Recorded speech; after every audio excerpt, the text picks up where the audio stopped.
Hello everyone, I am BBD and I'm here alongside Todd Anderson. We are here for another Versus video. This time we will be battling in the old modern format, which I personally love. It is quickly approaching Legacy.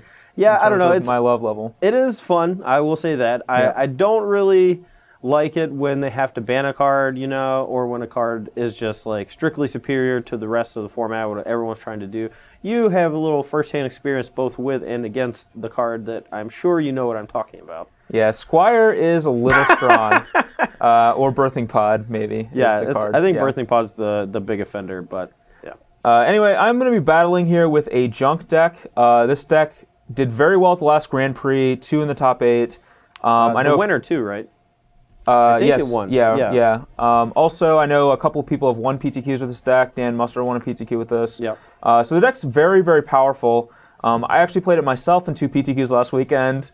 And how did you do, Brian? Well, I O2 dropped the first one, and I 2-2'd the second one. Okay. So. And what were your 4 losses to, Brian? They were all 4 of my losses were to Birthing Pod. That's weird. It is weird. Weird. It is strangely weird. So the deck has a little bit of a loose pod matchup, but I think it's actually very good against almost every other deck in the format. So if you can dodge pod or figure out how to fix that matchup, this is a great choice. All right, let's break it down. All right, so basically this is the black-green rock deck, splashing white for Lingering Souls. All right, so it looks like Lingering Souls is the only white card's main deck. It is, yeah. Do you think that it is worth playing a whole nother color just for the card Lingering Souls? I am actually not 100% sure on that, but the reasoning for it is the power level of Lingering Souls in the mirror match, the black-green rock mirror match. That includes Jund or just straight black-green or black-green-white or any of those cards, or any of those matchups. Lingering Souls is just such a house. Liliana, generally one of the best cards in that matchup, Liliana, and Lingering Souls bricks Liliana. Yeah, I feel like the -2 is one of the easiest ways to deal with like these early creatures if you start getting ahead of your opponent. And having something like either Lingering Souls to discard in like an attrition war, or just having a bunch of creatures that you don't care about sacrificing seems very powerful. And I do appreciate that aspect of the deck. Yeah, and Souls also helps a lot in other matchups too. Like Affinity, for example, is generally a huge like thorn in the side of this rock. Yeah. And having Lingering Souls. Dude, rocks don't really care about thorns though, right? They're kind of like inanimate objects that don't feel pain. Well, it depends on the rock. If it's Dwayne "The Rock" Johnson, he's not a huge fan of thorns. So. Small aside, I put down Dwayne Johnson as deck designer for both of the PTQs I played this weekend, and I do that every time I play a rock deck. So yeah. Just small aside there, but.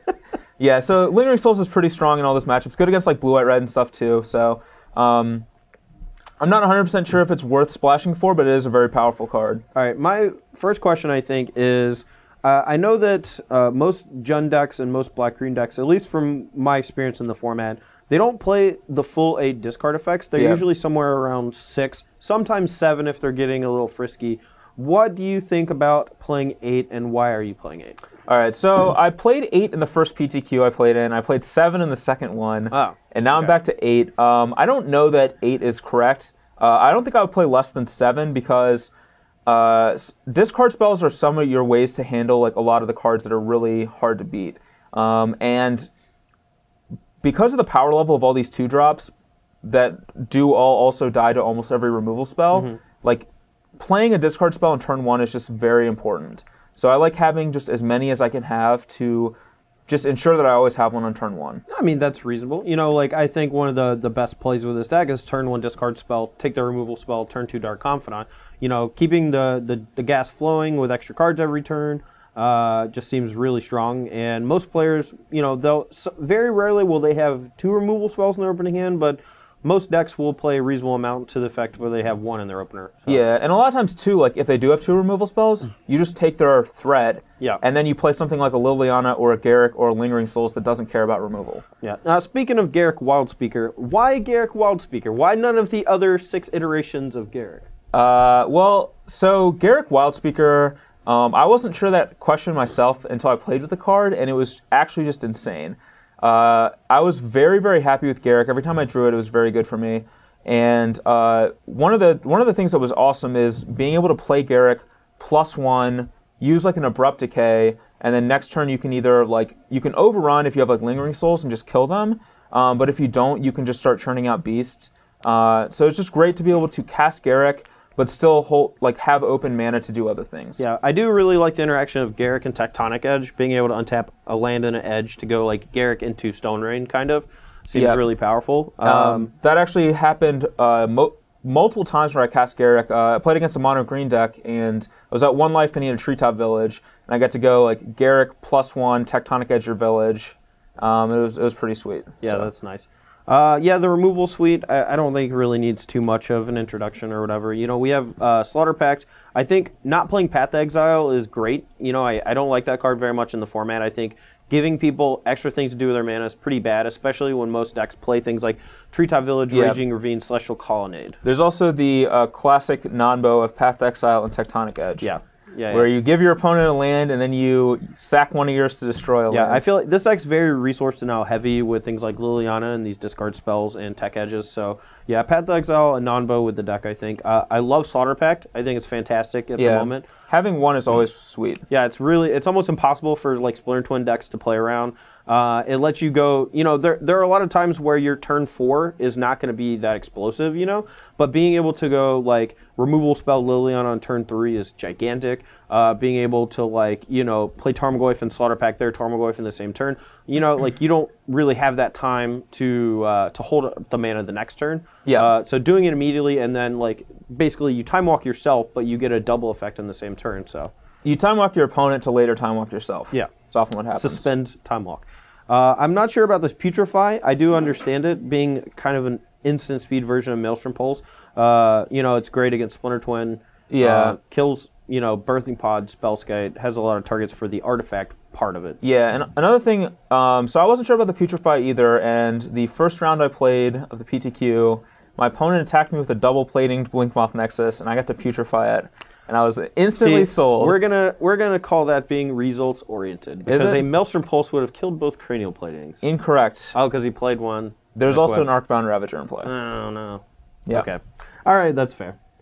Cool. All right. Well, that is the main deck for this deck. Do you want to go and take a look at the board and then we'll get to fighting? I will. I do want to mention one thing about the mana base. I cut a land for the 8th discard spell. So I found that I was flooding out too much with 25.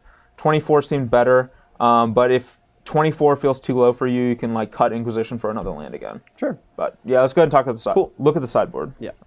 We are back with the sideboard. The first card is Lifebane Zombie, which may be a little bit of a weird choice. Oh, let me read it. Hold on. Green or white. So this is going to be very good against red decks? Yes. Okay. Strip their Boros Reckoner. Or their Burning Tree Emissary. Yeah, sure. So Lifebane may be a bit of a weird choice, but it's mostly there for decks like Pod, where it is an evasive threat.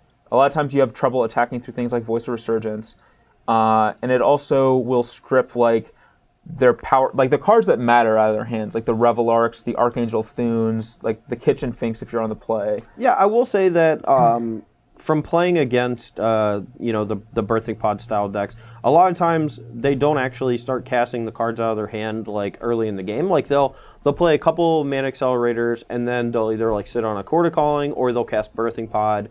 And then a lot of times that leaves them vulnerable for like one turn for a Lifebane Zombie. And especially so when you're just like, you know, hitting them with Thought Seizes, Inquisitions, you know, you're kind of taking away their options. I do love the fact that you can like, you know, Thought Seize their Birds of Paradise or Inquisition their birds like early on and then hit their Kitchen Finks or whatever out of their hand with a Lifebane before they're actually able to cast their Birthing Pod even. Yeah, like I think that Lifebane it's obviously much worse than the draw, but on the play I think it's good because you can usually get their 3-drop with it because you have so much discard and removal spells to stunt their mana growth, where then Lifebane actually can be a realistic threat. It is a little weak to Murderous Redcap. That is an issue for the card. But I have another Garruk for grindier matchups like the Mirror.